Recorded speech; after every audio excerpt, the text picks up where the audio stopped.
Main Mendoza, hindi na nagseselos sa kahit anong issue ni Alden Richards.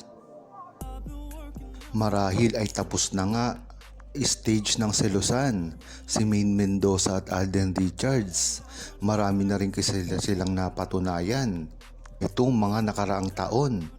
Kung dati-rati ay uso pa sa kanila ang selosan, lalong-lalo na si Alden Richards. Dahil napakarami ang pumapalibot kay Main Mendoza nung mga nakaraang taon. Isa na dito sila Sep, Derek, Arjo, Uno Emilio at iba pa.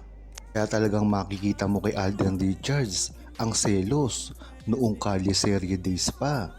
Ngunit nabaliktad naman ito nang napabalita na si Alden Richards naman ngayon ay maraming naghahabol. Narito sila Andrea Torres, Julian San Jose, Sanya Lopez at marami pang iba. Nabaliktad nga ang sitwasyon ni Main Mendoza at Alden Richards simula Kalye Serie hanggang ngayon. Ulit ang maganda dito, hindi na pinapansin ni Alden Richards at Main Mendoza ngayon kung sino man ang malilink sa kanila. Makikita mo rin sa kanila na sadsad sa trabaho.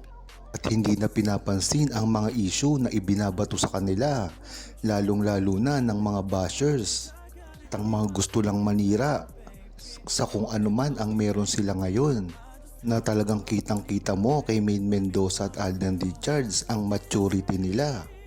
Talaga naman kasing nag-matured na sila simula pa nung Kalye Serie. Makikita mo ngayon ang dedication nila sa trabaho.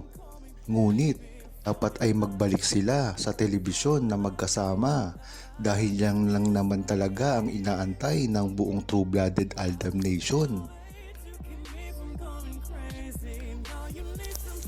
Huwag kalimutang mag-subscribe, comment at i-like ang video na ito. Thanks for watching!